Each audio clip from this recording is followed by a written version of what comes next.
आज हम जहाँ आपको कंफर्ट हो यहाँ बैठ जाओ। आज हम जिस टॉपिक को करने जा रहे हैं वो टॉपिक जो है सेकंड वर्ल्ड वॉर से लेकर हमारे इंडिपेंडेंस तक का जो टाइम पीरियड है उसमें जितनी घटनाएं घटी है उस टॉपिक पर हम बात करने जा रहे हैं। ये इसका एक पेज है जिसे आप देख सकते हो, from second world war to independence. इसमें हम क्या क्या पढ़ेंगे, इसके अंदर हम क्या क्या पढ़ेंगे। सबसे पहली बात तो ये है कि ये जो चीज है, ये जितनी भी चीजें हैं जो आप पढ़ने जा रहे हो, ये आपके किस जगह काम आती है, मतलब आपको कौन से परीक्षा में काम आती है, क्या काम आएगी, इसमें सारा टॉपिक क्या होगा। आइए मैं आपको बताता हूँ। ये आपके दिल्ली पुलिस में काम आएगा। दिल्ली पुलिस में जो भी हम तैयारी करते हैं, जैसे जो भी इसका जीके का पार्ट होगा उसमें बहुत ज्यादा काम आएगा हमारा दिल्ली पुलिस में। दिल्ली पुलिस के अलावा ये हमारे बिहार पुलिस में भी काम आएगा। जो बच्चे बिहार पुलिस की तैयारी कर रहे हैं उसमें भी काम आएगा। और बिहार पुलिस के अंदर जो दरोगा है, बिहार दरोगा वगैरह, उसका भी काम आएगा। और मैं आपको बताऊं, ये डिफेंस, जो डिफेंस की तैयारी कर रहे हैं, जो आर्मी की तैयारी कर रहे हैं, उनमें भी ये बहुत ज्यादा जीके के पार्ट के रूप में बहुत काम आएगा इसमें। और मैं बताऊं आपको, ये काम आएगा आपके BPSC, Bihar public service commission में काम आएगा, जिसमें मतलब वहां पे तैयारी कर रहे हैं बीपीएससी के अंदर। और ये किस चीज में काम आएगा मैं आपको बताऊं, बीपीएससी के अंदर जो टीचर की तैयारी कर रहे हैं उनके भी जीके में काम आएगा ये। और इसका रेलवे के अंदर जो तैयारी कर रहे हैं रेलवे की, उसमें भी काम आएगा। रेलवे के अलावा ये और भी काम आएगा आपके किसमें, एसएससी के अंदर। एसएससी तो मेन चीज हो गया। एसएससी की तैयारी तो ज्यादा बच्चे करते हैं। एसएससी के CGL, CHSL, MTS, JE, CPO सब में काम आएगा आपका। अब देखिए, एक और स्टेनोग्राफर। स्टेनोग्राफर के अंदर मैथ नहीं आती है, इंग्लिश आती है, जीके आती है, रीजनिंग आती है, उसमें बहुत काम आएगा आपके स्टेनोग्राफर के अंदर। तो ये सारी चीजों की तैयारी करेंगे हम। और ये जो टॉपिक हमारा जो है, जैसे पटवारी के भी आएगा, लेखपाल, तहसीलदार। जानते हो पटवारी किसे कहते हैं? पटवारी आप लोग थोड़ा जानते हैं नहीं? जैसे ये जो जमीन नहीं नापते उन्हें कहते हैं लेखपाल, कहीं इसे पटवारी कहते हैं, कहीं लेखपाल कहते हैं, दिल्ली में तहसीलदार कहते हैं। हाँ, तो ये सब इसमें भी काम आता है। तहसील के और बहुत सारे काम होते हैं, जमीन जमीन नापना, कास्ट सर्टिफिकेट वगैरह तैयार करवाना, और भी कई सारी चीजें इसमें भी है। उसके भी एग्जाम के अंदर आपको ये सब चीजें जीके के रूप में काम आएगा।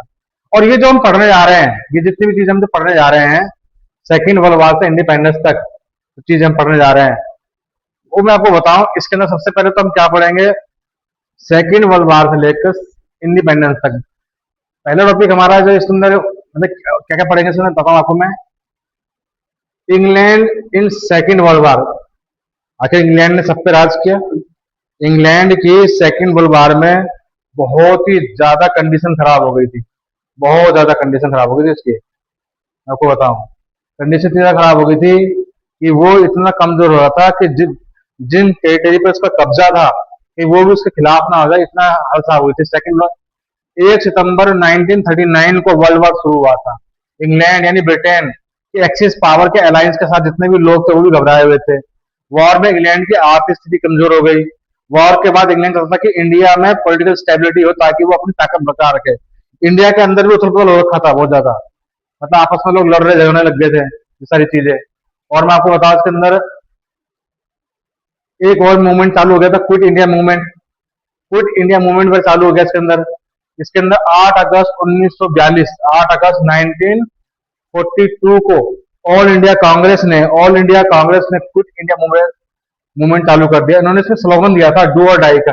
इसके बारे में भी डिटेल पढ़ेंगे अभी हम, अभी सबकी डिटेल पढ़ेंगे। मैं एक जरा झलक दिखा रहा हूं इसकी, ठीक है। पूरे देश में जन आंदोलन चालू हो गया था गांधी जी के कहने पर। और अगर बात करें, यहाँ पर क्रिप्स मिशन भी आया। अब एक क्रिप्स मार्च 1942 में सर स्टैफोर्ड क्रिप्स भारत में आए। प्रस्ताव दिया कि वॉर के बाद इंडिया को डोमिनियन स्टेटस का दर्जा दिया जाएगा। डोमिनियन स्टेटस क्या होता है, मतलब एक तरह से दोहरा होता है कि भाई मेन पावर इंडिया के पास और थोड़ी सी पावर आप भारत के पास, इस तरह की डोमिनेट स्टेट है। इसके बारे में भी बताऊंगा, जैसे कांग्रेस ने बिल्कुल एक सिरे से खारिज कर दिया था। और हम इसके अंदर क्या पढ़ेंगे जी, ये आपका वेवल्स है, वेवल्स प्लान। वेवल्स प्लान क्या था, वेवल प्लान की मेन चीज से, वेवल प्लान के अंदर दो बातें थी। शिमला सम्मेलन, जैसे वेवल प्लान के रूप में माना था। शिमला सम्मेलन क्या है, क्यों हुई, ये मैं आपको बताऊंगा। और दूसरी चीज जो इसके अंदर मतलब शिमला सम्मेलन के बाद जो मतलब सामने आई वो आई कैबिनेट मिशन। मैं वो बताऊंगा आपके अंदर। देखिए यहाँ पे शिमला कॉन्फ्रेंस हुआ, इसके अंदर भी मुस्लिम लीग की ओर से मोहम्मद अली जिन्ना शामिल हुए। आखिरकार शिमला सम्मेलन में कौन कौन शामिल हुए पूरा डिटेल के अंदर अभी अभी समझाया जाएगा आपको सारी चीजें ये एक करके। अब देखिए यहाँ पर जैसे देखते हैं हम, तो ये है ऑल इंडिया कांग्रेस पोजीशन। इसमें जिस समय 1942 में क्रिप्स मिशन आया भारत में, तब भारत की ऑल इंडिया कांग्रेस की स्थिति क्या थी, कांग्रेस क्या चाहती थी, मुस्लिम लीग अलग अपनी डिमांड कर रहा था। जानते हो मुस्लिम लीग को आप? मुस्लिम लीग आप जानते हो? मुस्लिम लीग जो एक ढाका में इसका हेड ऑफिस बना था, इसमें जिन्ना ने भी मेन रोल प्ले किया था। जिन्ना ने बहुत किया था। ये अलग से मुसलमानों के लिए अलग से दिखाते थे, मुस्लिम लोग लीग ये काम कर रहा था।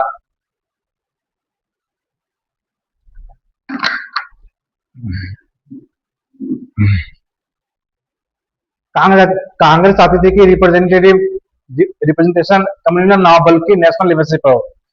कांग्रेस चाहती थी कि देश का बंटवारा, देश बटे ना, और इसके अंदर मतलब स्टेबिलिटी आए, लेकिन ऐसा हुआ नहीं। ये क्या कारण बताएंगे, सारी जनता बताएंगे आपको। फिर मुस्लिम लीग पोजीशन, मोहम्मद अली जिन्ना इसका वो मतलब अपने आप को नेतृत्व कर रहे थे। लीग का दावा था कि वही मुस्लिम लीग का सोल रिप्रेजेंटेटिव है। ये कहते थे कि जैसे ना आजकल एक वो नहीं चला, पाकिस्तान में सोचता है पूरे मुस्लिम कंट्री का मैं ही अकेला वो हूँ, सबको बताने वाला कैसे मुस्लिम कंट्री चलेगी, ऐसे ही ना ये अपने आप को मान चुका था। मान चुकी जिन्ना की भाई मैं ही मुस्लिम लीग को सपोर्ट कर रहा हूँ, सब कुछ मैं ही हूँ, मुस्लिम जैसा मैं चाहता हूँ वैसे मुस्लिम चाहती है। ऐसा नहीं था, सारे मुसलमान चाहते नहीं थे। पर हाँ इसके इनके इस बंदे के कहने से कई मुसलमान भड़क भी गए थे, बहुत भड़के थे। और क्या कत्ले आम मचाया था मैं बताऊंगा आप लोगों को। अभी देखिए इसके बारे में और भी।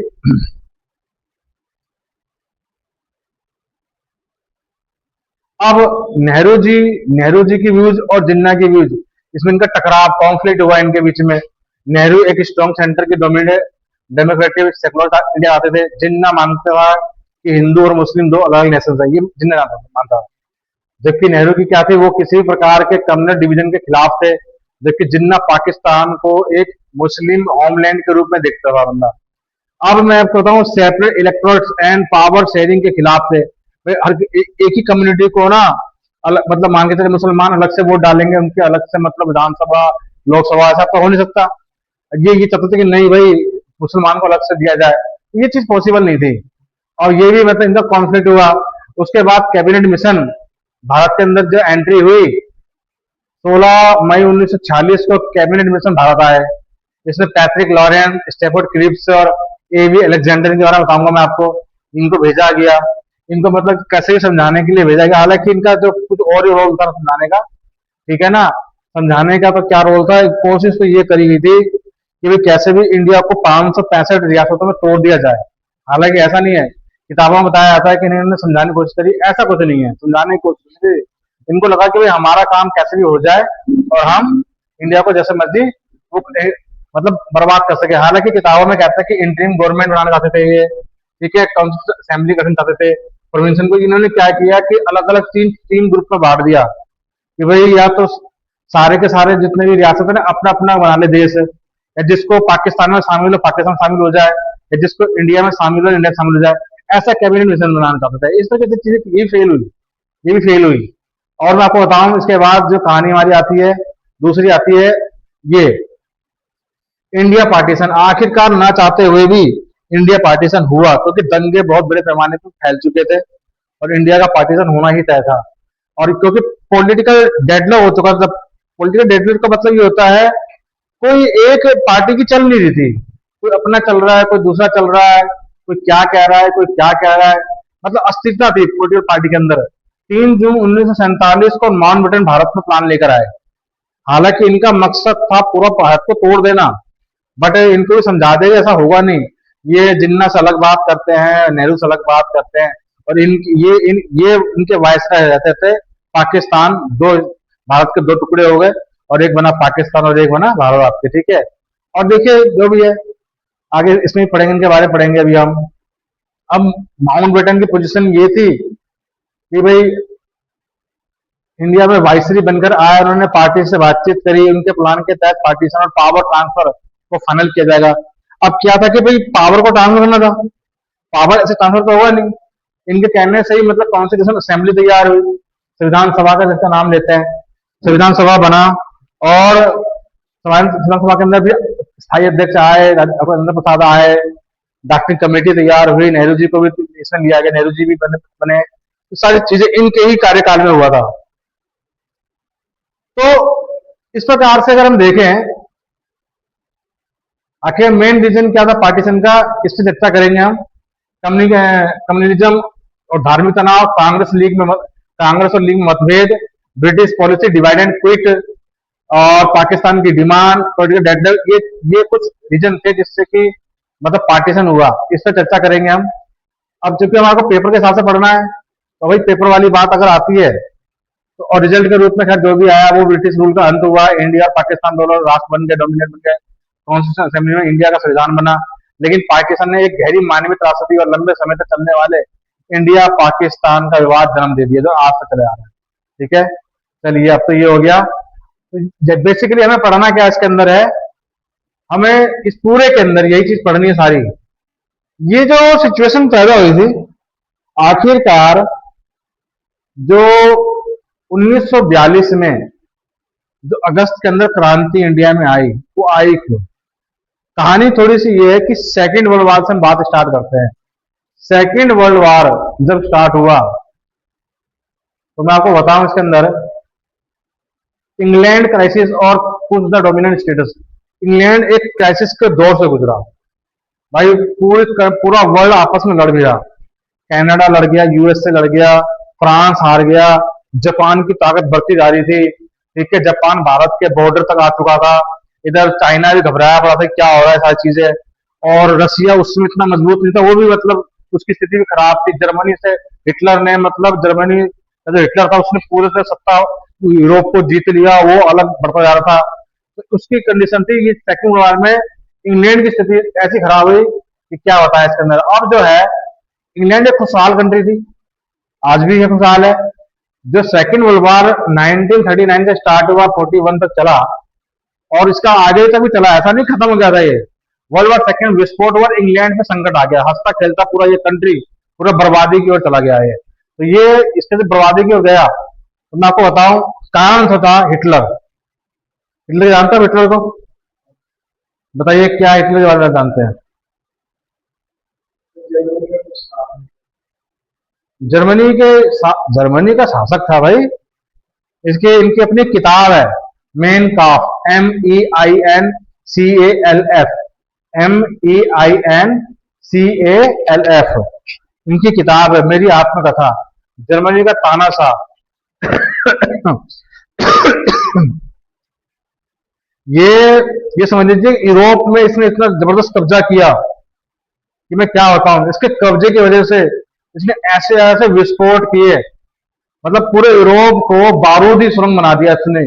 इसके हवाई जहाजों ने, इसके मतलब पूरों ने ऐसा तूफान मचाया कि बैटल ऑफ ब्रिटेन में हिटलर की वायुसेना लुफ्टवाफे ने लंदन और ब्रिटेन के दूसरे शहरों पर महीनों तक भयानक बमबारी करी। इंग्लैंड का तो अस्तित्व ही अंत दांव में लग गया था। इसने ये हाल कर दिया था, मैं आपको बताऊं। उधर फ्रांस की कंडीशन भी खराब हुई, फ्रांस भी हार गया। फ्रांस अलग हार गया। फ्रांस के हारते ही ब्रिटेन यूरोप में अकेला पड़ गया। 1940 फ्रांस भी हारा और ब्रिटेन पूरी तरीके से अकेला पड़ गया। इसको मतलब ये भी एक मजबूत पोजीशन था। अब इसको हराने में जिस कंट्री का योगदान था, मतलब इसको हराया, इसको कई कंट्री ने मिलकर हरा दिया। इधर जापान की बढ़ती ताकत, जापान ने मतलब पर्ल हार्बर पे ऐसा आतंक मचाया अमेरिका के कि उसका तो निश्चित नाबूदी करने के बाद खुल गया था वो। अगर मैं दिखाऊं आपको, जापान इधर इधर आपका ये आता है, और इधर से ये, यहां से ये, और कंडीशन देखिएगा। 1941 और 1942 में जापान की एंट्री हुई और एशिया तबाह। इसके अलावा यूरोप में जो पैसिफिक हार्बर 7 दिसंबर को इसने बम गिर दिया, पूरा मतलब यूएसए की तबाही कर दी इसने। ठीक है, उसको एक शमशान घाट सा बना दिया पर्ल हार्बर को पूरी तरीके से इसने, मैं आपको बताऊं। और जापान यही नहीं रुका, सिंगापुर को जीत गया, क्या नाम है इसका, बर्मा पे इसके ये हावी हो गया, भारत तक इसकी एंट्री हो गई। जापान यहीं नहीं रुका। जापान के मैं आपको बताऊं, यहाँ पे देखिए सिंगापुर में ये इसने सिंगापुर को जीता, बर्मा म्यांमार के नाम से। 1942 तक सेकेंड वर्ल्ड वार में युद्ध जो था, वॉर अपने चरमों पर था। जापान ने सिंगापुर बर्मा को जीत लिया। बात केवल बर्मा तक ही शामिल नहीं, भारत के ये जो ईस्टर्न बॉर्डर एरिया, वहां तक भी इसकी एंट्री हुई। ये नहीं कि केवल यहीं तक ही आया ये वहां तक ही पहुंचा ये। हमारे इंडिया के, अगर मैं आपको बताऊं, जापान जो था north east border of India, कि वहां तक पहुंच गया, इसकी यहाँ तक चौकी पहुंच गई। इसके बाद क्या हुआ कि ना, तीन कंट्री ने इंग्लैंड पर दबाव डाला। एक तो डाला अमेरिका ने, एक डाला चाइना ने, एक डाला आपके ऑस्ट्रेलिया ने। इस तीनों ने मतलब ऐसा दबाव डाला कि ब्रिटेन को कुछ झुकना, ब्रिटेन को सुनना पड़ा। और ऑस्ट्रेलिया की तरफ से जो इसके जो वो थे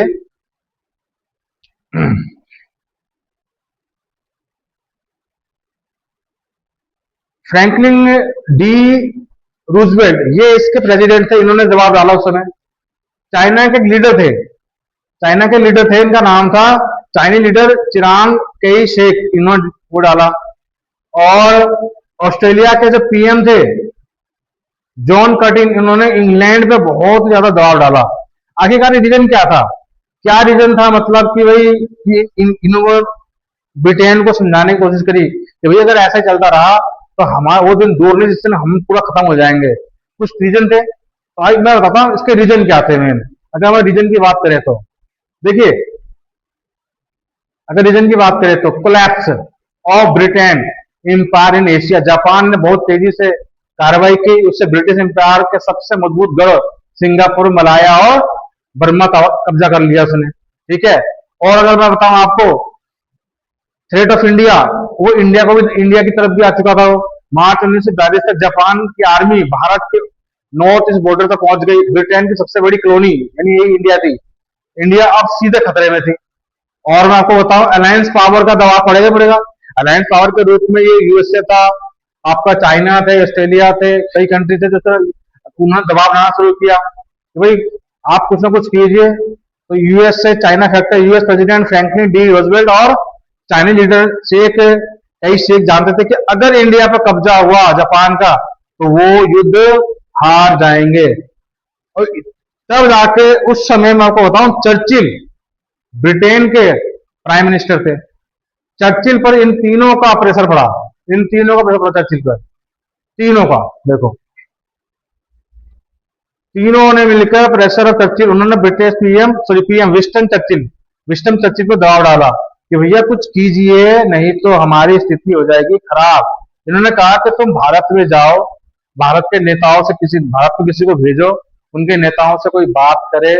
जो इतनी अस्थिरता फैली हुई है, इंडिया अगर हाथ से गया तो बहुत कुछ वो हारेंगे। तो फिर इन्होंने मतलब इंडिया के लीडरों को समझाने के लिए ये मतलब इंडिया में ये इंडियन लीडर से समझौता करे और वॉर एफर्ट्स के लिए भारतीय सेना जनता का फुल सपोर्ट हासिल करे।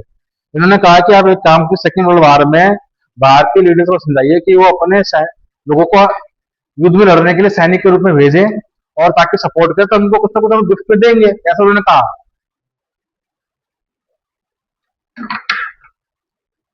इस मिशन के लिए अगर मैं बात करूं तो इसके लिए एक शख्स है जिनका नाम है क्रिप्स सर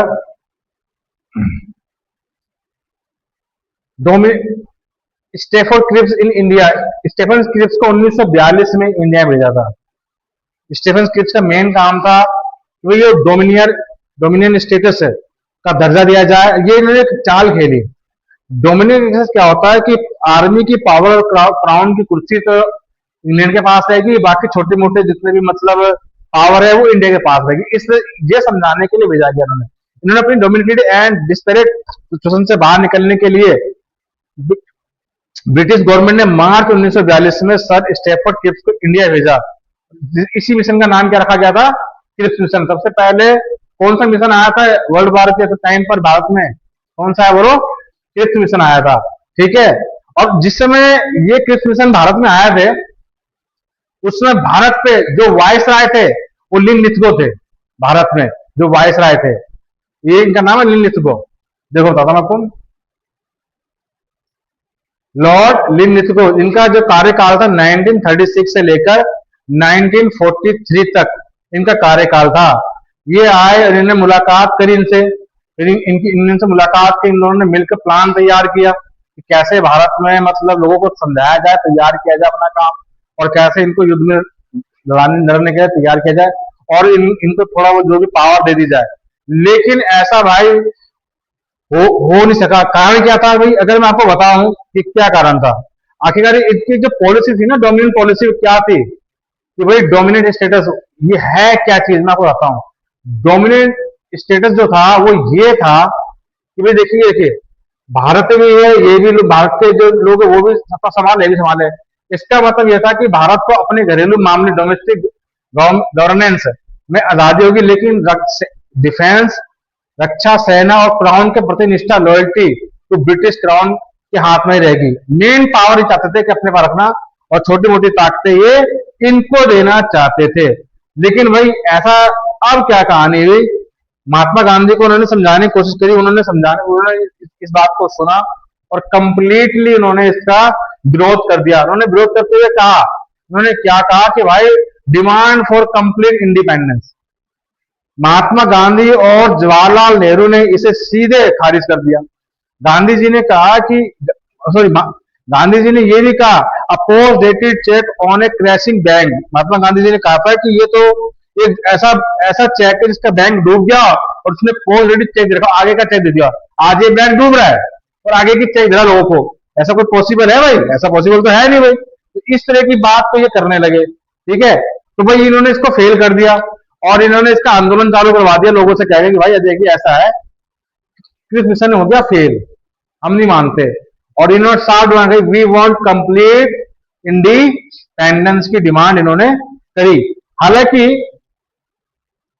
ये जो थे, इन्होंने पूर्ण स्वतंत्रता की बात रखी। ऑल इंडिया कांग्रेस कमेटी के अंदर में इन्होंने, गांधी जी ने एक नारा के आह्वान भी किया था, भारत छोड़ो आंदोलन। क्या आपने भारत छोड़ो आंदोलन का नाम सुना है?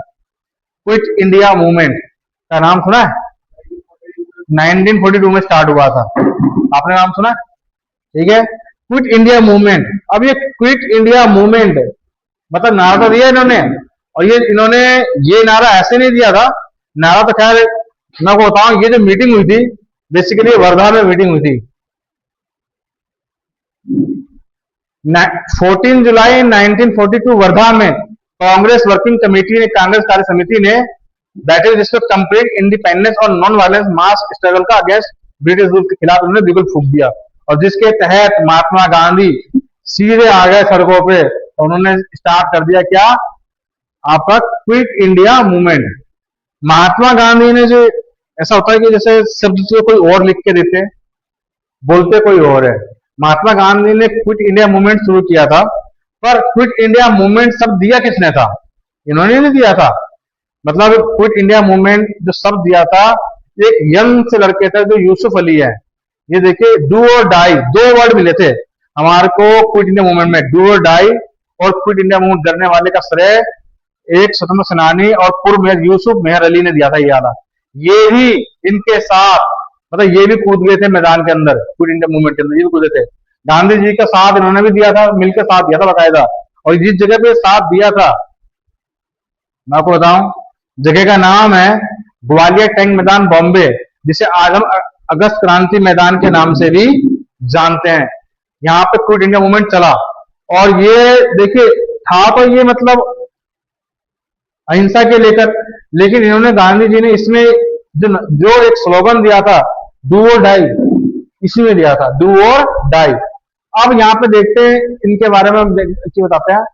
भारत छोड़ो आंदोलन का प्रस्ताव पारित होने के बाद गांधी जी ने देशवासियों को संबोधित करते हुए ये कहा था, देखो ये इनके शब्द है, इनके शब्द देखिए, क्या शब्द है इनके।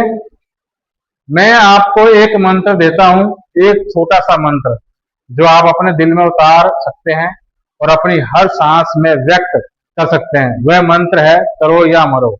हम या तो करो या मरो का नारा दिया था उन्होंने, याद है ना, किसने? महात्मा गांधी ने। हम या तो भारत को स्वतंत्र कराएंगे या इस प्रयास में मर मिटेंगे कि ये अपनी गुलामी को स्थायी रूप से देखने के लिए हम जीवित लेंगे। इन्हें साफ था, हम हमेशा के लिए गुलामी नहीं चाहते हैं, ठीक है। और ये जो इन्होंने नारा दिया था, ये जो नारा दिया था 8 अगस्त 2 का नारा दिया था उन्होंने, 8 अगस्त 1942 को उन्होंने नारा दिया था। और ये बताऊं आपको मैं, करो या मरो का नारा भारत, जब इन्होंने ये स्लोगन दिया था करो या मरो का नारा, भारतीय स्वतंत्रता संग्राम के इतिहास सबसे शक्तिशाली निर्णायक नारों में से एक था। और इस नारे ने पूरे देश के अंदर क्रांति पैदा कर दी दोस्तों। अब भाई जगह जगह जो क्रांति पैदा हो गई, तो इस अब क्रिप्स मिशन तो हो गया फेल, ठीक है। ब्रिटेन को और चिंता हुई, अब ये क्या समझाने गए थे, क्या हो गया, तो उन्होंने फिर गुस्से में क्या किया, फिर इस मूवमेंट को उनको रोकना था, कैसे भी क्विट इंडिया मूवमेंट रोकना था। अब महात्मा गांधी जी की तलाश शुरू हुई और अन्य नेताओं की तलाश शुरू हुई, ठीक है। ब्रिटिश ने इस तलाशी के जो नाम दिया, ऑपरेशन नाम दिया, ये सब अंडरग्राउंड भी हुए थे, हालांकि फिर उनको ढूंढने में लगे। ऑपरेशन जीरो आवर पेपर में आता, ऑपरेशन जीरो आवर किस लिए चालू हुआ था? Operation zero hour quit India movement में जितने भी क्रांतिकारी सेनानी थे उन सबको गिरफ्तार करने का हुआ था। उसमें मेन लीडर के रूप में अगर मैं बताऊं गिरफ्तारी हुई, तो ये जो जैसे 8 अगस्त को नारा दिया और 9 अगस्त की बात है कि ये 9 अगस्त 1942 की सुबह ब्रिटिश सरकार ने ऑपरेशन जीरो आवर चलाया और इसमें 3 मेन लीडर को गिरफ्तार किया। सबसे पहले गिरफ्तार किया गया महात्मा गांधी को, फिर गिरफ्तार किया गया नेहरू जी को, और फिर सरदार वल्लभ भाई पटेल को। इनके अलावा 21 लोग और भी, मतलब 21 में काफी लोग गिरफ्तार हुए। गिरफ्तार करके जो बड़े बड़े लीडर्स उनको जेल में डाल दिया। जैसे ही इनको जेल में डाला, तो एक महिला है आसफ अली, उन्होंने सत्ता संभाला, मतलब वो मैदान में आ गई इनको गिरफ्तार करते ही। जैसे इनको गिरफ्तार किया गया, अरुणा आसफ अली ग्वालियर टैंक मैदान में 1942 में भारत छोड़ो आंदोलन में आगे कूद गई है। उनका ये कदम इस बात का, मतलब इस बात का वो था, प्रतीक था कि नेताओं के जेल जाने के बाद भी देश का आंदोलन नहीं थमेगा। उनको इसी आंदोलन में झांसी की रानी का नाम दिया गया 1942 में, और इसको इन्होंने उनको इस आंदोलन का हीरोइन भी कहा गया। किसको आ गया? अरुणा आसिफ अली को। महात्मा गांधी रणनीति तक गिरफ्तार करने के बाद ये मतलब कूद गए थे। बाद में मतलब और भी जब ये हुआ, ये कि जब नेता तो गिरफ्तार हो गए, अब बिना नेताओं का मूवमेंट चला। अभी देखा हुआ अपने सीजेपी के अंदर, मतलब मेन लीडर तो जैसे तो ना वांगचुक ने गिरफ्तार कर लिया, तो मेन लीडरशिप खत्म हो गई, तो लड़के ने दूसरे बंदे ने उसको चलाया था। ऐसे जब मेन लीडर गिरफ्तार किए गए तो उन्होंने चलाया। इसके बाद ये आंदोलन जन आंदोलन बन गया, जिसमें मजदूर कई मतलब मजदूर शामिल हो गए, किसान शामिल हो गए, छात्र शामिल हो गए, और ये नेताओं की गैर मौजूदगी के बावजूद करो या मरो का नारा ने आम जनता को प्रेरित किया। छात्रों, किसानों, मजदूरों ने खुद को नेतृत्व संभाल कर पूरे देश में प्रदर्शन किए, जिससे ब्रिटिश शासन के लिए हिला डाली। ये बन गया एक जन आंदोलन आपका। और वो ये आंदोलन उग्र भी हो गया। ये आंदोलन इतना उग्र हुआ कि लोगों ने दुकानें मतलब लूट दी, रेलवे की पटरियां तोड़ दी, कई बहुत बुरा हाल कर दिया। नेताओं की गिरफ्तारी के बाद आम जनता ने भारत पूरे देश में हड़ताल, प्रदर्शन, रेल पटरियां, टेलीग्राफ की दुकानें नुकसान कर दी। लोग मतलब बहुत ही खूंखार लोग पे आ चुके थे। अब आखिरकार उसको जो लीन नेतृत्व था उसको हटाना पड़ा, और उसकी जगह पर दूसरे वायसराय आए, बेवल, लॉर्ड बेवल को आना पड़ा। इनका कार्यकाल कब से था? इनका कार्यकाल था ये 1943 से 1947 तक कार्यकाल था, ठीक है। ये जो चीज था, और इनके समय जो घटनाएं घटी, वो मेन घटना बताता हूं आपको मैं। 1945 में शिमला सम्मेलन, शिमला कॉन्फ्रेंस, 1946 में कैबिनेट मिशन के समय भारत के वायसराय थे। पेपर में आता है कि शिमला सम्मेलन और कैबिनेट मिशन के समय भारत के वायसराय कौन थे? कौन थे वायसराय? बताइए, पढ़िए बताइए। लॉर्ड बेवल थे ये थे, ठीक है। इनको मतलब भेजा गया कि जाइए शिमला कॉन्फ्रेंस कीजिए। इन्होंने शिमला कॉन्फ्रेंस को बुलाया। 25 जून से लेकर 14 जुलाई तक शिमला कॉन्फ्रेंस हुआ। उसमें मौलाना आजाद, मोहम्मद अली जिन्ना, लियाकत अली खान, सरदार बलदेव सिंह और बड़े बड़े लीडर्स में शामिल हुए, ठीक है। और मतलब इसमें गांधी जी भी शामिल हुए। गांधी जी का अलग एक मतलब स्टेटस था, थ्योरी थी। जिन्ना की अलग थ्योरी थी, और ये थ्योरी भाई बनी नहीं ये प्रकार से, मतलब ये आपस में ना मान नहीं पाए। सवाल ये उठता है कि आखिरकार जो ये है शिमला कॉन्फ्रेंस क्यों हुआ? सवाल ये कि शिमला कॉन्फ्रेंस आखिरकार ये हुआ क्यों? ये एक सबसे बड़ा सवाल है। कि क्यों शिमला कॉन्फ्रेंस हुआ। पहली बात तो ये थी भाई कि सेकेंड वर्ल्ड वार, अगर मैं आपको बताऊं, सेकेंड वर्ल्ड वार के बाद ब्रिटेन की स्थिति खराब हो गई थी। पहली बात तो ये थी। शिमला कॉन्फ्रेंस क्यों हुआ? सेकेंड वर्ल्ड वार में आपके ब्रिटेन की स्थिति खराब हुई। दूसरी बात, कांग्रेस और मुस्लिम लीग के बीच मतभेद, कांग्रेस और मुस्लिम लीग के बीच मतभेद था, मतलब डिफरेंसेस थे। मुस्लिम लीग अलग से मुसलमानों के लिए दिशा था, कांग्रेस में नहीं भाई ऐसा नहीं होगा। और जिन्ना कहता था कि मैं मुसलमानों का इकलौता सोल रिप्रेजेंटेटिव हूँ, लेकिन ऐसा नहीं था भाई कि वो ब्रिटिश मानते थे। दूसरी बात थी कि एक ब्रिटिश रणनीति भी थी, ब्रिटिश गवर्नमेंट की रणनीति थी भाई। ये चाहते क्या थे, ब्रिटिश गवर्नमेंट ऐसे इंटरिम पॉलिटिकल अरेंजमेंट बनाना चाहते थे जिससे मेजर इंडियन पॉलिटिकल पार्टीज भी शामिल किया जा सके। वो चाहते थे कि इंटरिम गवर्नमेंट तैयार हो जाए, इनका अपना काम भी हो जाए, और ये मतलब कैसे भी इनको सही से सत्ता इनके संभाल के और यहाँ से हट जाए। लेकिन ऐसा दिखावा था, ये एक्चुअली में भारत को तोड़ने का पूरा इनका प्लान था। मैं वो बताऊं बेबल के प्लान की तैयारी जो मेन थी वो ये थी, वाइसरी लॉर्ड वेबल ने पॉलिटिकल प्लान तैयार किया जिसे वेबल प्लान कहा गया। वेबल वेबल वेबल प्लान है क्या, मैं आपको बताता हूं।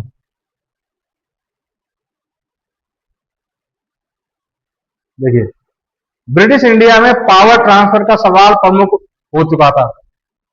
जाहिर सी बात है कि भाई पूरी अस्थिरता फैल गई थी कंट्री के अंदर और वर्ल्ड में। भाई हम चाहते थे कि पूरा का पूरा पावर जो है अब उनको ट्रांसफर करना ही होगा भारत के पास। इंडियन लीडर चाहते थे कि उन्हें शासन में अधिक भागीदारी मिले, जाहिर सी बात है भाई। और कम्युनल रिप्रेजेंटेटिव और पॉलिटिकल पावर शेयरिंग वही, मतलब मुस्लिम लीग अलग फाइट कर रही थी और आपके कांग्रेस अलग से बात कर रही थी। अब क्या इनको क्या समझाते भाई, यहाँ पे इतना बड़ा कॉन्फ्लिक्ट हो गया था जिसको समझाना बड़ा भारी पड़ा था। खैर,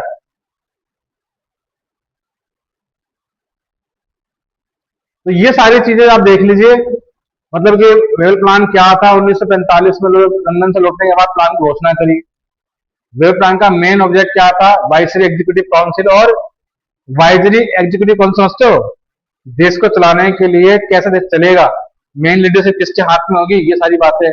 इसका उद्देश्य तो होता है इंडियन लीडर्स को एडमिनिस्ट्रेशन में ज्यादा रिस्पॉन्सिबिलिटी देना, ताकि भाई वो इनको लड़ाई में साथ दे सके। हालांकि लड़ाई तो खत्म हो चुकी थी, लेकिन अस्थिरता बढ़ गई थी भारत के अंदर ना, मतलब कोई किसी की सुन ही नहीं रहा था। सारी चीजें बड़ी घटनाएं घटने लग गई थी, अगर मैं आपको बताऊं। खैर, इसमें एक एक चीज को जरा सा और बारीकी से पढ़ते देखिए। पेपर में आता शिमला कॉन्फ्रेंस कब हुई थी। शिमला कॉन्फ्रेंस कब चली थी भाई, 25 जून 1945 से लेकर 14 जुलाई 1945, बोलो आप भी बोलो, 25 जून 14 जुलाई 1945 से चली थी कॉन्फ्रेंस। जाहिर नाम है वो शिमला में हुआ था। और इसे किसने चला, किसके नेतृत्व में ये कॉन्फ्रेंस हुआ था, बोलिए। लॉर्ड वेबल के कॉन्फ्रेंस नेतृत्व में ये चला था भाई। अब देखिए थोड़ी सी कुछ बातें हैं। शिमला कॉन्फ्रेंस ब्रिटिश इंडिया के कॉन्स्टिट्यूशनल और पॉलिटिकल फ्यूचर से जुड़ी बहुत बड़ी इंपॉर्टेंट कॉन्फ्रेंस थी।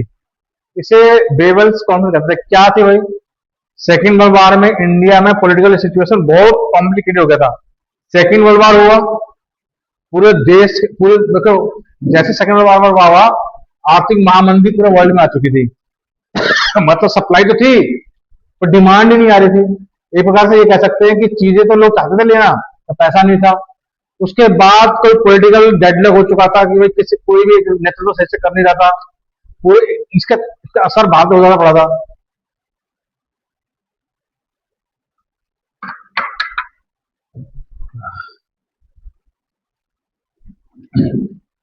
कांग्रेस और मुस्लिम लीग के बीच डिफरेंसेस बहुत बढ़ चुके थे। ब्रिटिश गवर्नमेंट इंडिया में एक ऐसी इंटरिम अरेंजमेंट चाहती थी जिसे मेजर इंडियन पॉलिटिकल पार्टीज को शामिल किया जा सके। ये एक कहानी है इसकी, ठीक है। आखिरकार इसका उद्देश्य क्या था, इन्होंने कहा इसका मुख्य उद्देश्य में अगर रिकंस्टिट्यूशन ऑफ एग्जीक्यूटिव काउंसिल और ये वायसराय प्रमुख सेना को छोड़ के बाकी सबको शामिल करना, ये इसका कारण हुआ खिलौने का। अब मैं आपको बताता हूँ ये चाहते पता क्या थे, जैसे कि हिंदू और मुस्लिम का जो रिप्रेजेंटेशन इक्वल हो, और चाहते थे ये इंटरिम गवर्नमेंट तैयार हो, एक नया संविधान बनने तक केंद्र में अंतरिम व्यवस्था लागू रहे। लेकिन कई बार क्या होता है कि जैसे सरकार की अस्थिरता रहती है तो इंटरिम गवर्नमेंट चलती है, तो भाई कैसे कैसे तो संविधान को चलाना पड़ेगा, देश चलाना पड़ेगा, जो इनका ये मेन मकसद था। अब इस सम्मेलन के अंदर जो प्रमुख नेता शामिल हुए, 21 लीडर शामिल हुए थे इसके अंदर, मैं आपको बताऊं। शिमला सम्मेलन में भारत की विभिन्न राजनीतिक पार्टियां और समुदायों में 21 प्रमुख नेताओं को आमंत्रित किया गया था। 21 नेताओं को। अगर मैं कांग्रेस की तरफ से कहूं, भारतीय राष्ट्रीय कांग्रेस की तरफ से, तो मौलाना अब्दुल कलाम आजाद ये आए। ठीक है, थोड़ा सा इनके बारे में डिटेल पढ़ लेते हैं। हालांकि मेन टॉपिक में भी था, लेकिन मैंने इनको थोड़ा सा ज्यादा जानकारी दे दी इसके बारे में कि अगर इसके बारे में आए तो कहाँ तक है। थोड़ा सा मैं पार्टीशन के बाद तक चला जाऊंगा। ठीक है, थोड़ा सा उसके बारे में पूरी जानकारी देता हूँ। अगर मैं इनका परिचय करवाऊं, प्रारंभिक शिक्षा जो इनकी हुई थी वो कोई खास मैटर नहीं करता। बात इनका मक्का में हुआ था। मेन चीज देख लेते हैं। मूल नाम इनका सैयद गुलाम मोइनुद्दीन अहमद बिन फरीदीन अल हुसैनी था। पत्रकारिता इन्होंने इन दो पत्रकार दो वो निकाले थे पत्रकारिता में। इनका जो हाथ था वो अल हिलाल और अल बलाग नाम से उर्दू समाचार पत्र इन्होंने निकाले थे।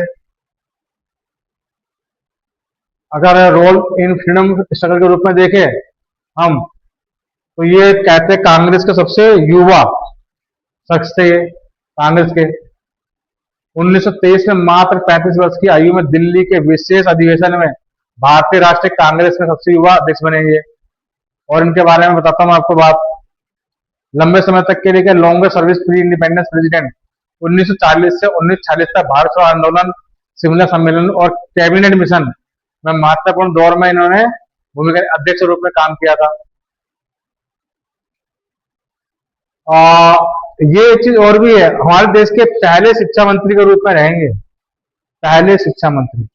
आज सबसे ज्यादा जो आरोप इन्हीं पे लगते हैं कि इन्होंने जो एजुकेशन व्यवस्था ऐसी बनाई जिसे मुगलों को बहुत बढ़ा चढ़ा के दिखाया।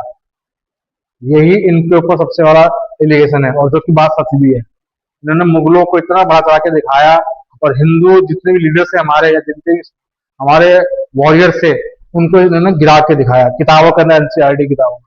इसलिए हालांकि इनके बारे में लोग बोले ना बोले, पर सच बात है। इनके इनके जो किताब जो इन्होंने तैयार करी थी वो सही तैयार करी थी। भारत को इन्होंने डुबाने वाला काम तो करके गए गए। इसलिए इनके बारे में बहुत जरूरी है कि ये पहले शिक्षा मंत्री बन के पूरी तरह से मुगलों वाले चैप्टर में डाल दी इतिहास के अंदर। इनके कार्यकाल में आईआईटी, आईआईटी जानते ना, यूजीसी, जहां से मतलब जितनी भी यूनिवर्सिटी है उनको मतलब फंड मिलता है। साहित्य अकादमी, नाटक अकादमी और ललित कला अकादमी का भी इन्होंने गठन हुआ इन्हीं के कार्य। नेशनल एजुकेशन डे इनके बर्थ एनिवर्सरी में मनाया जाता है, 11 नवंबर को मनाया जाता है भाई।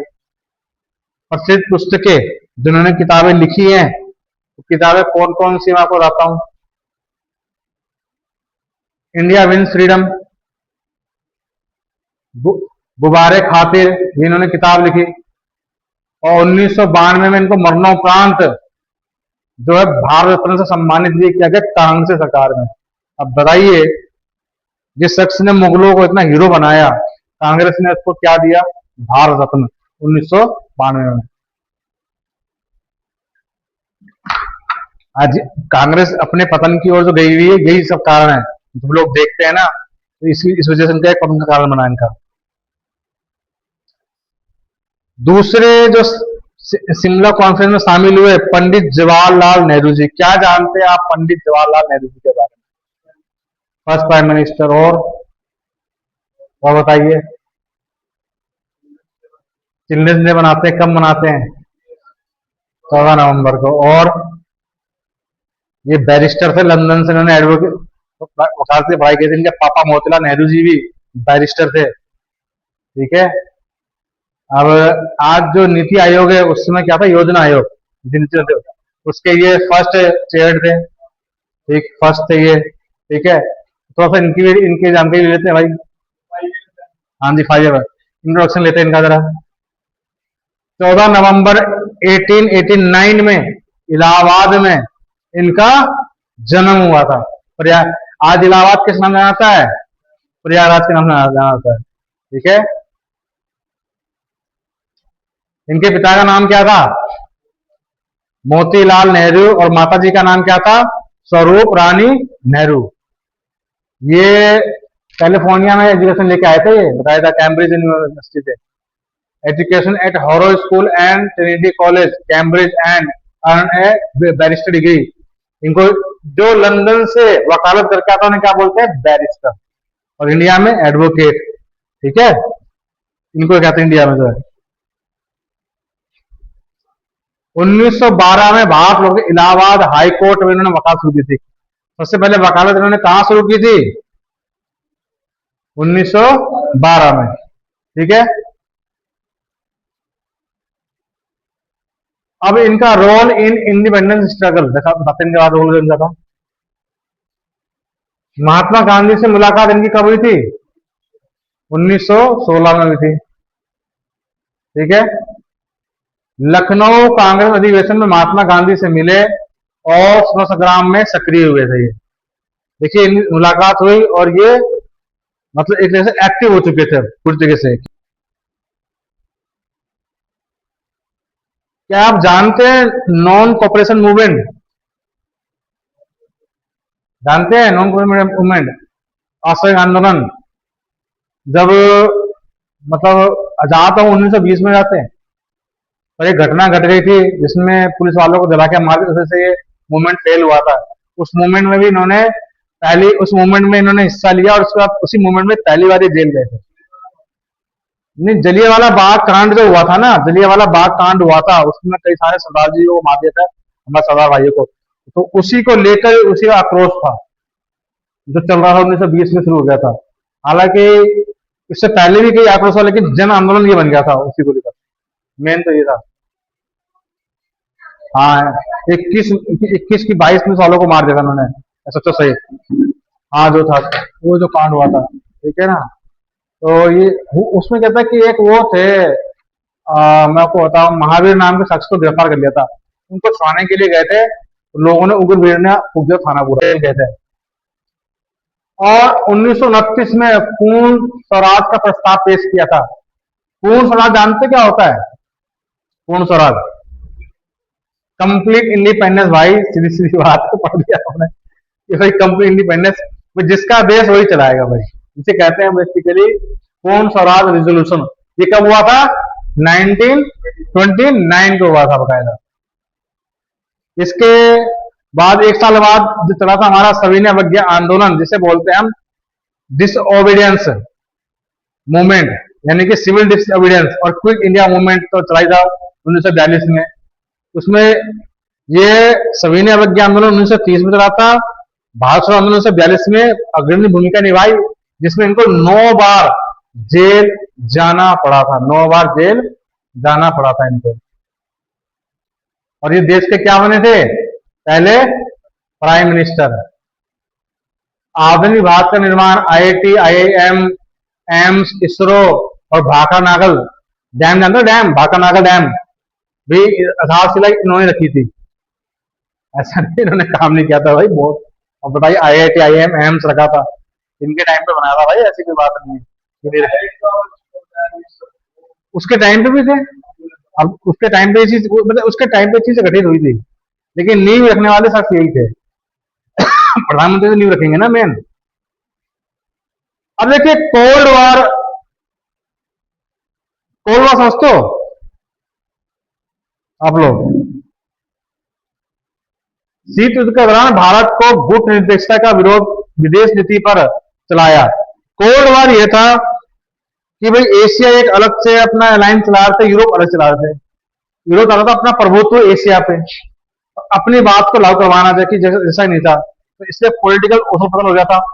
मैं थोड़ा सा आपको कोल्ड वॉर के बताता हूँ, कोल्ड वॉर के बारे में। देखो, गुट निरपेक्षता का अर्थ शीत युद्ध के दौरान किसी भी महाशक्ति गुट या अमेरिका या सोवियत संघ, तब तक रशिया के साथ संबंध अच्छे थे, आज हमारे संबंध बहुत अच्छे हैं, में शामिल ना होकर विदेश स्वतंत्र नीति अपनाना, यानी अपने हिसाब से देश चलाएंगे।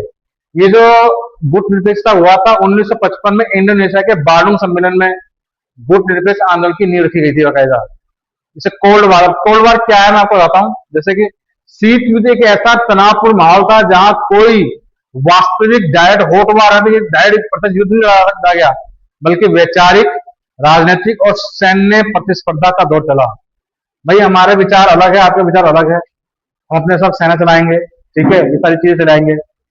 और इसका उद्देश्य था नव स्वतंत्र जो भी देश नए नए आजाद हुए हैं उनको उनके हिसाब से चलना चाहिए, जबकि यही सारी चीज अमेरिका के साथ यही एक लड़ाई है।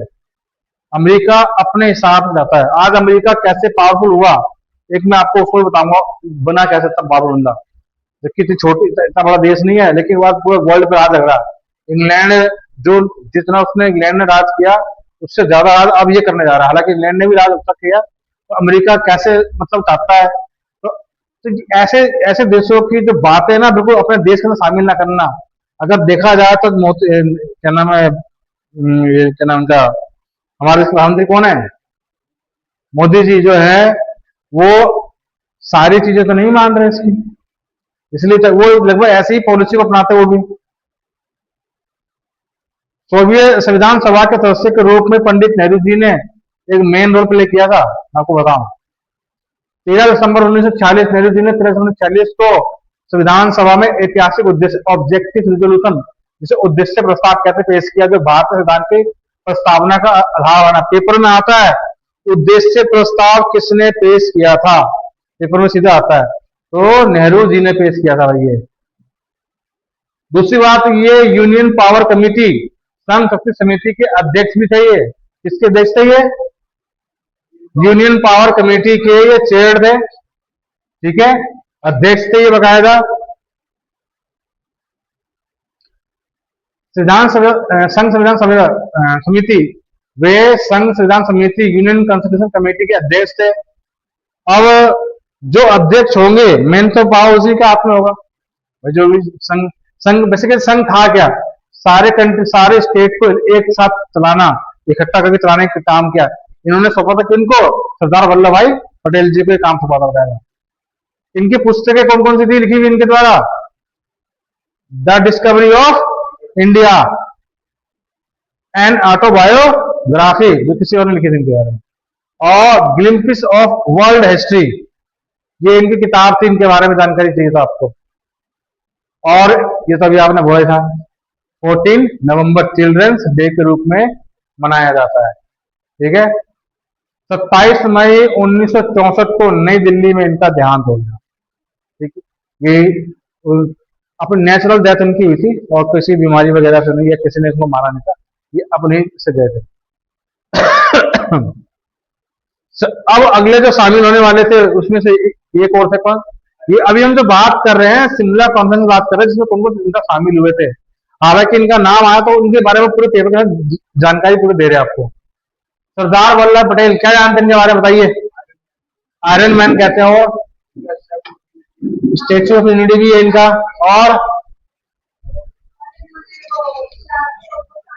सारे के सारे जितने भी रियासतें शामिल करवाया था। फर्स्ट मतलब डेप्यूटी प्राइम मिनिस्टर कह सकते हो, और ये होम मिनिस्टर भी थे, ठीक है। और चलिए और इनकी जानकारी वैसे लेते हैं। 31 अक्टूबर 1875 को इनका बर्थ हुआ था। कहाँ हुआ था, गुजरात के नडियाद में, गुजराती थे ये, इनका बर्थ हुआ था, ठीक है। इनके पिता थे झवेर भाई पटेल और माता जी थी इनकी लाडबा देवी।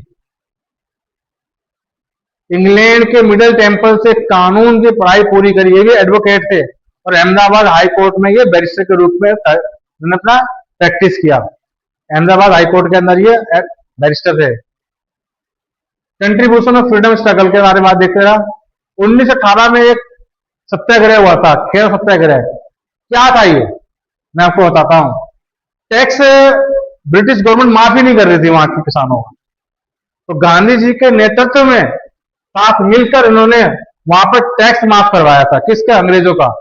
और ये पेपर में आता है, जो टैक्स माफ करवाया था किस आंदोलन को आता था, खेरा सत्याग्रह में माफ करवाया था। भूख हड़ताल वगैरह में आ गए थे लोग। उसके बाद 1928 में बारदोली सत्याग्रह हुआ, यहाँ पे उन्होंने किसानों के अधिकारों के लिए सफल आंदोलन का नेतृत्व किया। बारदोली सत्याग्रह में ही वहां की महिलाओं को एक उपाधि थी, ये क्या था टाइटल, सरदार। सरदार की को वहीं मिली थी। कराची कांग्रेस अधिवेशन 1931, इस अधिवेशन की अध्यक्षता इन्होंने की, जहां मूल अधिकार फंडामेंटल राइट का प्रस्ताव पारित हुआ। कराची कांग्रेस सेशन, मतलब इसमें मतलब आज हमारे देश के अंदर फंडामेंटल राइट्स कितने हैं भाई? फंडामेंटल राइट्स कितने हैं? 6 हैं। ठीक है, पहले कितने थे? 7। कौन सा हट गया? Right to property. अब क्या बन गया? लीगल राइट बन गया, लीगल हो गया, लीगल राइट बन गया। ठीक है, आज स्वतंत्र भारत की भूमिका, इनका रोल क्या था भाई? फर्स्ट डेप्यूटी प्राइम मिनिस्टर और होम मिनिस्टर थे। इनको आयरन मैन भी कहा गया। क्यों कहा गया था आयरन मैन? 565 रियासतें थी भाई, वो भारत में शामिल होना ही नहीं चाहती थी, और इन्होंने फिर हमारे पास कोई उन्होंने छोड़ा ही नहीं ऐसा कोई ऑप्शन। जितने प्रिंसली स्टेट थे का भारत के संघ में विलय करवाया, इसलिए उन्हें भारत का लौह पुरुष कहा जाता है। कितने स्टेट थे? 565। ये अलग अलग भाग रहे थे, हर कोई अपने, कोई कह रहा है मैं पाकिस्तान शामिल होगा, कोई कह रहा है मैं इंडिपेंडेंस होऊंगा, सबको उन्होंने एक किया। और हैदराबाद के एक निजाम थे, वो भारत में शामिल होना नहीं चाहते थे। उनको 5 दिन में एक ऑपरेशन चलाया, ऑपरेशन पोलो, चला के उनको घुटने पे ला दिया हैदराबाद के निजाम को, कि भारत शामिल हो। वो अलग ही चाहते थे, अलग ही रहना मतलब। और वो थोड़ा, वो पाकिस्तान को भी हल्का सपोर्ट करता था ये चीज, इस वजह से उसको पोलो ऑपरेशन से इनको अपने देश में अपने शामिल किया था। आईएएस की नींव रखने वाले, आईपीएस की नींव रखी थी इन्होंने। स्टील फ्रेम ऑफ इंडिया कहा गया इनको। भारतीय प्रशासनिक सेवा आईएएस के जनक माने जाते हैं। भारतीय प्रशासनिक क्या नाम है, इंडियन एडमिनिस्ट्रेशन सर्विस के जनक माने जाते हैं। आधुनिक अखिल भारतीय सेवाओं की नींव रखी, जिन्हें उन्होंने स्टील फ्रेम ऑफ इंडिया कहा था। इसकी वजह से विरासत, और इसका इनका स्टेच्यू है, आप जानते हैं स्टेच्यू इनका, स्टेच्यू ऑफ यूनिटी गुजरात में ही है कि अहमदाबाद में? गुजरात, अहमदाबाद। और गुजरात के केवड़िया में 182 मीटर ऊंची उनकी प्रतिमा, विश्व की सबसे ऊंची प्रतिमा है। कहां पर है? गुजरात में, केवड़िया में। कितनी ऊंची है ये? 182 मीटर ऊंची है भाई, अगर बात करें। नेशनल यूनिटी डे इनके बर्थ एनिवर्सरी मनाया जाता है। 31 अक्टूबर को इनका बर्थ एनिवर्सरी होता है। जो वो दिन हम कैसे मनाते हैं? राष्ट्रीय एकता दिवस, नेशनल यूनिटी डे मनाते हैं। 15 दिसंबर 1950 को मुंबई में इनका देहांत हो गया था। 15 दिसंबर 1950। आइए अगले शख्स की बात करते हैं। खान अब्दुल गफार खान, ये भी शामिल हुए थे। इनका जरा सा थोड़ा हल्का का ले लेते हैं फटाफट। 6 फरवरी 1990 में उनका जन्म हुआ था। 1929 में उन्होंने खुदाई खिदमतगार संगठन को संगठित किया, जिसका अर्थ है ईश्वर के सेवक। फटाफट कर देते फटाफट। लाल कुर्ती आंदोलन, इनमें इनके आंदोलन में जो लोग थे वो लाल कुर्ता पहनते थे। खुदाई खिदमतगारों के लाल वर्दी के कारण इन्हें रेड शर्ट के नाम से भी जाना जाता है। रेड शर्ट मूवमेंट, द खुदाई खिदमतगार became popularly known as the red shirts became of their red uniform। सीमांत गांधी, इनका एक टाइटल और भी है, कौन टाइटल है? सीमांत गांधी के नाम से भी इनको जाना जाता है बाकायदा। भारत सरकार ने 1987 में भारत का सर्वोच्च नागरिक सम्मान भारत रत्न से इनको सम्मानित किया था बाकायदा। ये पहले गैर भारतीय थे, यानी कि पहले ये एनआरआई थे जिन्हें भारत रत्न मिला था। सबसे पहले शख्स थे, इंडियन नहीं थे। किसी विदेशी को भारत में जो भारत का सबसे बड़ा सम्मान है भारत रत्न, इनको मिला था। किसको? खान अब्दुल गफार खान को मिला था। ये थे तो खैर बात, ये जन्म इनका बाहर हुआ था, यहाँ नहीं थे, यहाँ के रहने वाले नहीं थे, ये विदेशी थे। इंडिया में आकर फिर बस गए थे। इनका निधन 20 जनवरी 1988 को। देखो 87 में इनको भारत में एक सवाल इनके लगे थे, और पाकिस्तान पेशावर में इनके शिफ्ट हो गए थे। ये पाकिस्तान में चले गए थे, उसके बाद भी था। ये शख्स भाई सब मोहम्मद अली जिन्ना, जिसके बारे में बता रहे हैं, हिंदुस्तान के 2 टुकड़े करके चला गया ये बंदा। कैसे इसके लिए इज्जत से बात करें समझ में नहीं आता। ऐसा मतलब शख्स है जो खुद को दो टुकड़े कर गया, लेकिन इसकी औलाद है, इसके पोते परपोते इंडिया में ही है भाई। ब्रिटेनिया कंपनी के मालिक है इसके परपोते पोते। खुद तो इसने इसकी आइडियोलॉजी ऐसी थी कि भाई पाकिस्तान बना दे, पता नहीं ऐसी सिस्टम पैदा कर दी इंडिया में कि बना दिया।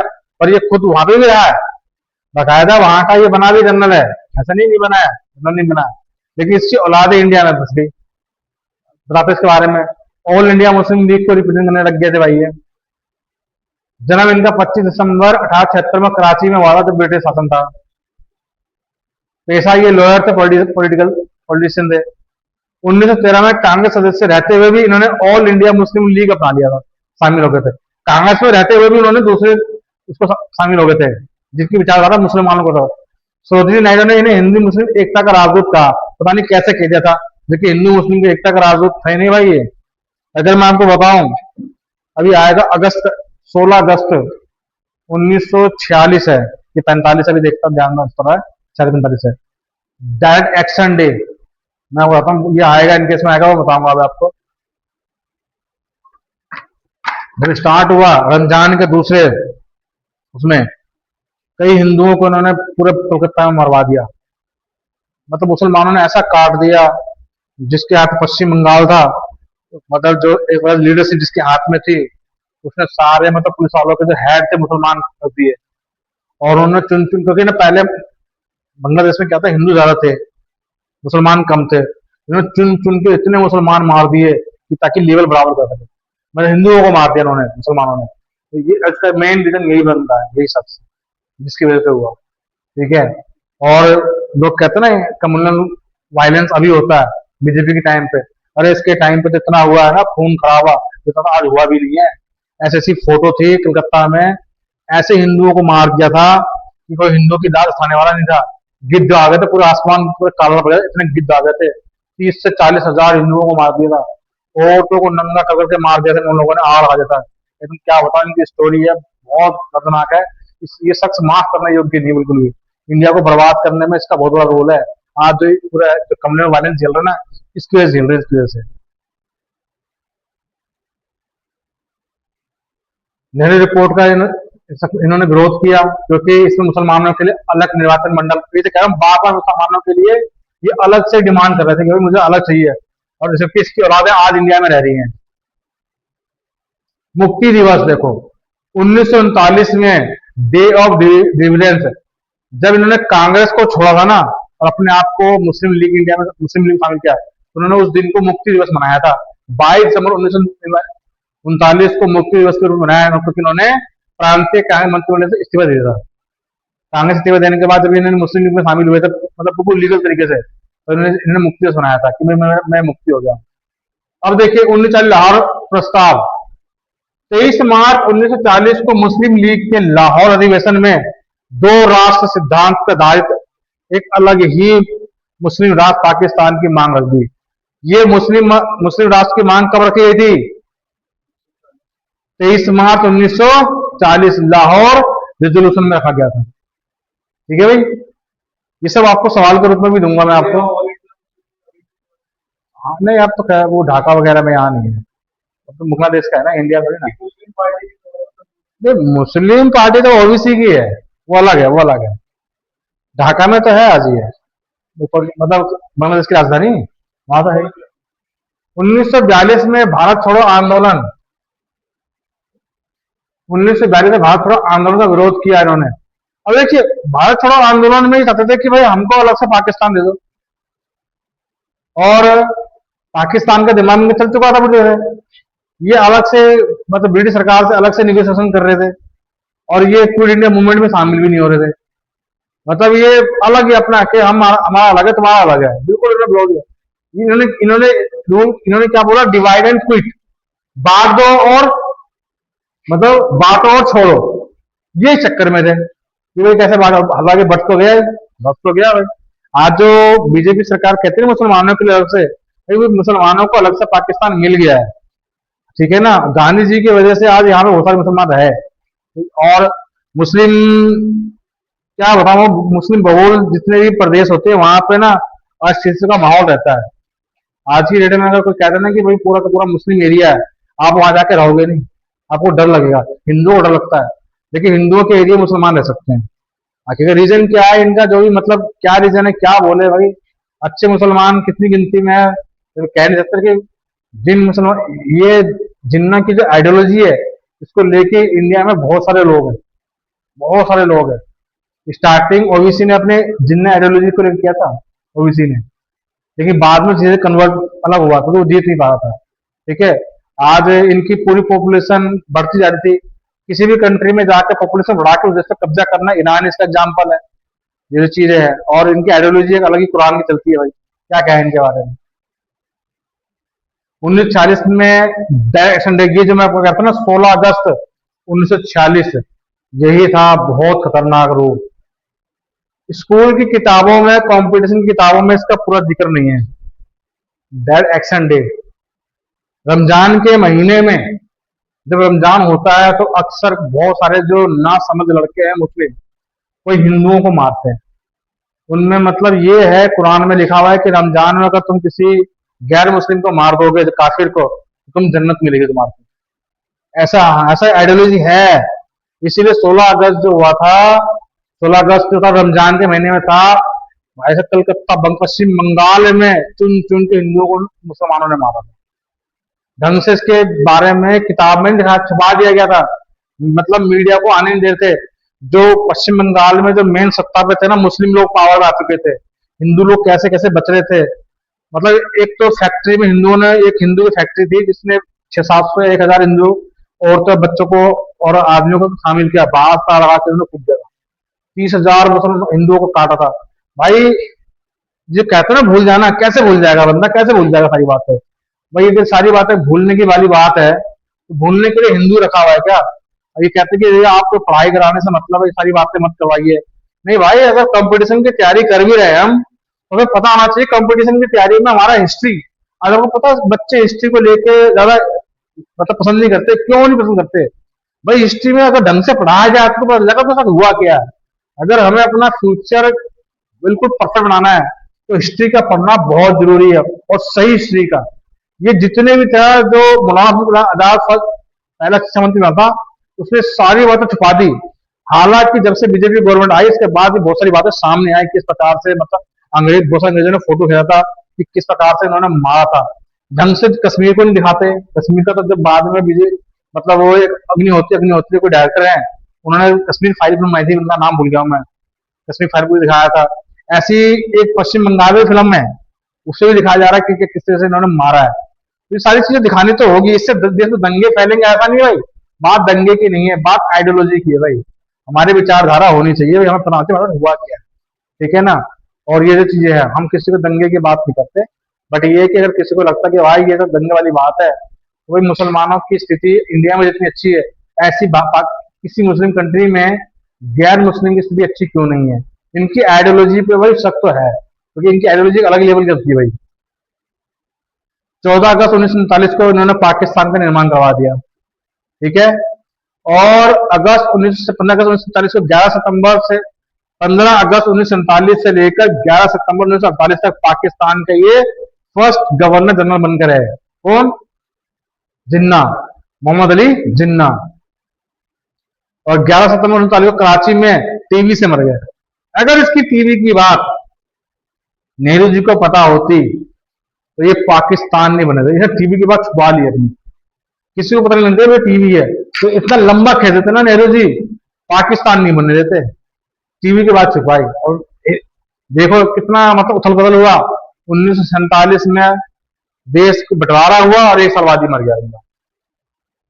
अगर ये 1947 में मर जाता बंदा, तो पाकिस्तान नहीं बनने देते। ऐसा उसको टीवी थी। अब टीवी, उस समय टीवी का इलाज था नहीं। आपने तो टीवी से बंटवारे के क्या ले देना है। उस समय टीवी का इलाज था ही नहीं, जिस समय उसको टीवी था। और जिस लेवल का व्यक्ति था, ये तो बच ही जाता ना। टीवी का था नहीं। अगर ये बात फैल जाती, तो सबको लगता है इसके मेडिकल रिपोर्ट में रहता है कि बंदा कितने दिन जिएगा। अगर ये बात कांग्रेस को मालूम जाती, उस समय कांग्रेस को ना हिंदू कांग्रेस बोलते, हिंदू कांग्रेस। आज इसको हम कांग्रेस कहते हैं, उस समय हिंदू कांग्रेस कहते हैं कि भाई हिंदू कांग्रेस है, हम मुस्लिम लीग है। अगर ये मालूम हो कि बंदे को कांग्रेस, इसको टीवी हो रखा है, तो नेहरू जी इसकी बात को टालते टालते थे, और ये बंटवारा नहीं होता और ये बंदा मर जाता। इसके मरने के बाद मेन लीडरशिप ऑलरेडी खत्म हो जाती, तो कहाँ से बन जाता। अब पाकिस्तान बनने की वजह से आज हमने कितना भुगता है, बहुत भुगता है भाई, बहुत भुगता है इसी बंदे की वजह से। आइए बात करते हैं और लियाकत अली खान। अब फटाफट निकालता हूँ, ज्यादा नहीं बताना मुझे इनके बारे में।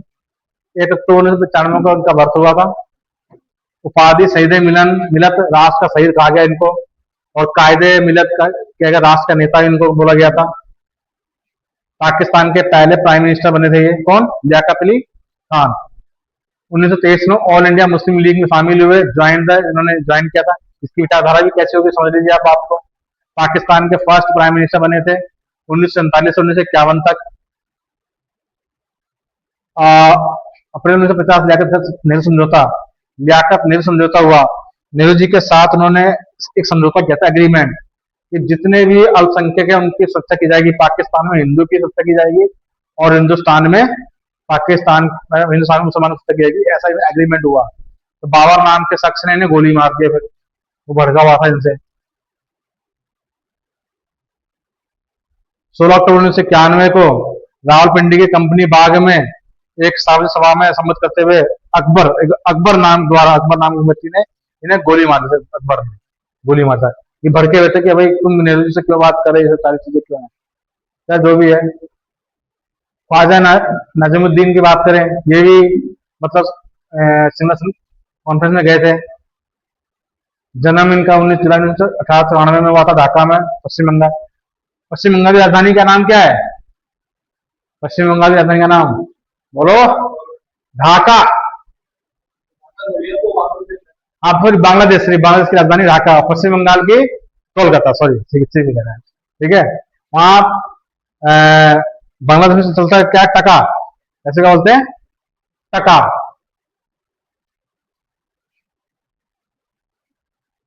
इनको टाइटल सर्कल है था, और ब्रिटिश सरकार द्वारा नाइटहुड की उपाधि भी दी गई थी बकायदा। भूमिका पाकिस्तान के दूसरे गवर्नर, जब वो मर गए थे ना, क्या नाम इनका, जिन्ना, तो उसके बाद सेकंड गवर्नर जनरल ये बने थे पाकिस्तान के। और ये जो पूर्वी बंगाल, यही बांग्लादेश के पहले मुख्यमंत्री बने थे, वहां पे मुख्यमंत्री का भी इन्होंने मुख्यमंत्री भी रहे थे। 11 सितंबर 1947 को मोहम्मद अली जिन्ना के निधन के बाद पाकिस्तान के दूसरे गवर्नर बने थे ये। 16 अक्टूबर 1951 को लियाकत अली खान की हत्या के बाद ये दूसरे प्रधानमंत्री बने थे, सेकंड प्राइम मिनिस्टर ये थे। और ये 22 अक्टूबर 1964 में इनका ढाका में ही देहांत हो गया था।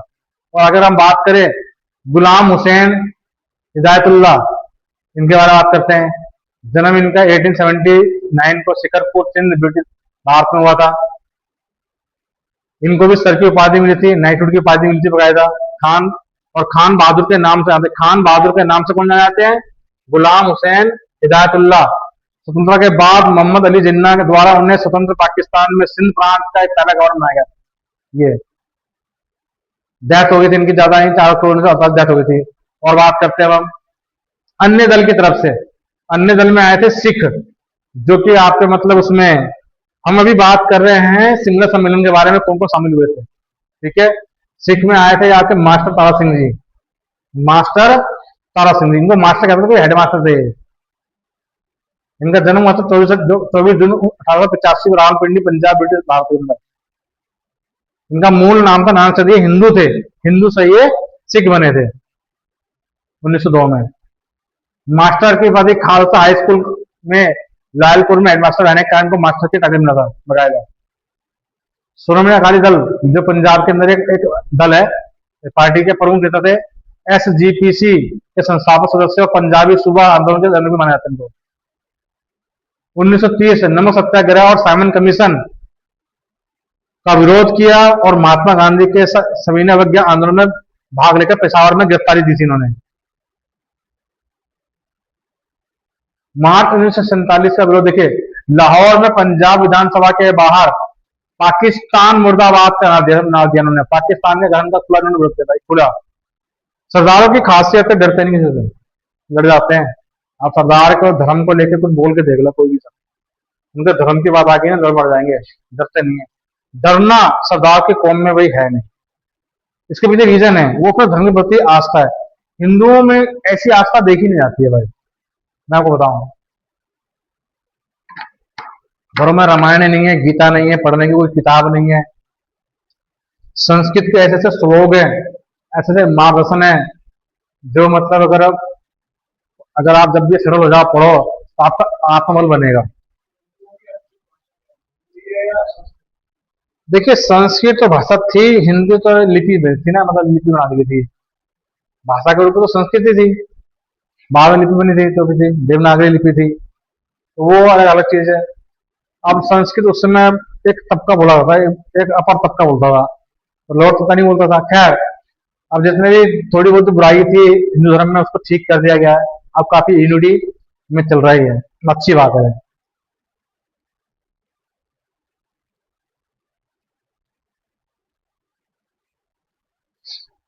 पंजाब का पुनर्गठन, देखिए उनके आंदोलन के परिणाम स्वरूप 1 नवंबर 1966 को पंजाब का जिसे आधुनिक पंजाब कहते हैं।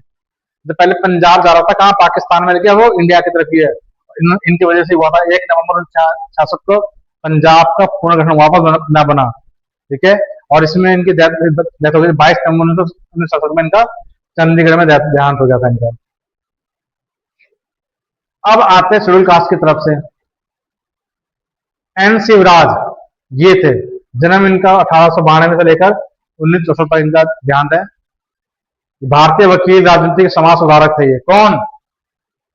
एन शिवराज। और मुख्य लक्ष्य जाति विरोधी आंदोलन चलाया था उन्होंने, दलित अधिकार के लिए इन्होंने फाइट लड़ा था बकायदा। 1942 के पहले अस्थायी तालिका first national president of the all India schedule caste federation में ये वो थे, पहले इसका अध्यक्ष थे। डॉक्टर अंबेडकर के बाद 1957 में Republican party of India, Republican party of India RPI का स्थापना महात्मा गांधी, सॉरी, अम्बेडकर जी ने की थी मुंबई के अंदर। उसके बाद उन्होंने संभाला उस पार्टी को।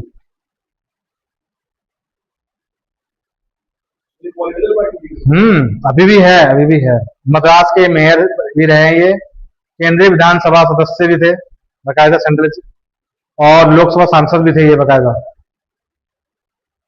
गैर कांग्रेस और गैर मुस्लिम लीग की तरफ से कौन आए थे जो कांग्रेसी नहीं थे? सर मोहम्मद सादुल्ला ये आए थे। मैं बैठ जाता हूँ।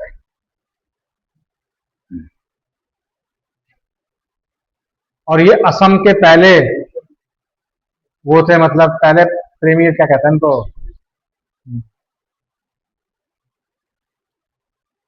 मुख्यमंत्री या प्रधानमंत्री कहा था इनको पहले असम का। मुख्यमंत्री कहा था, प्रधानमंत्री कहा था असम का।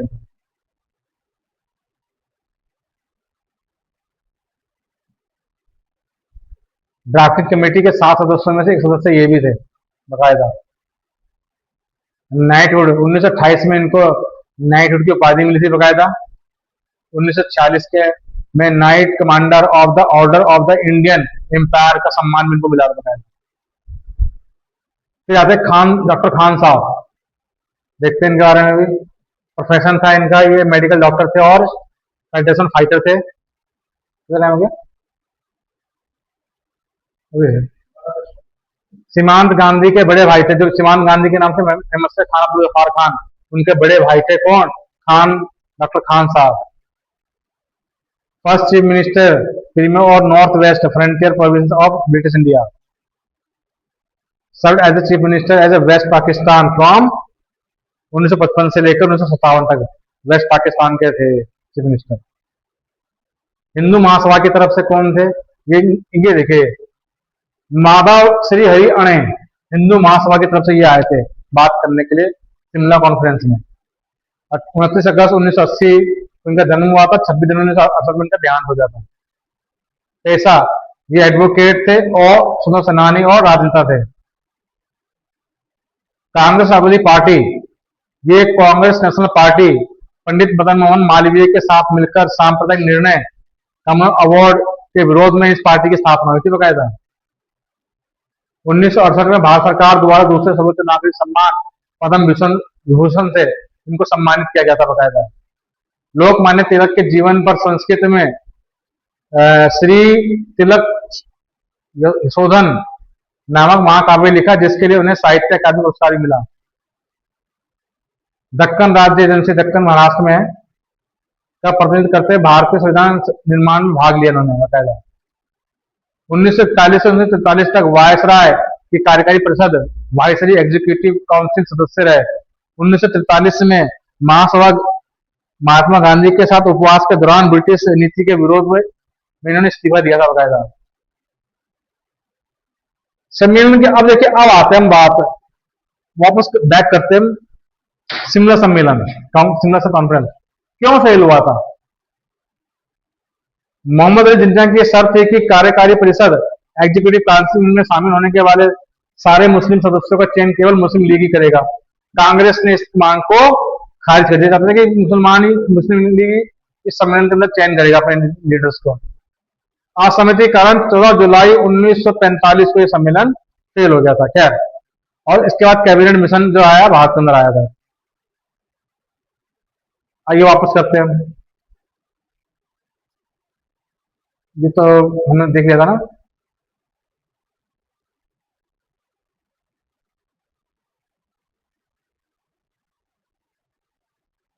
विवश पुराण हम जान चुके थे।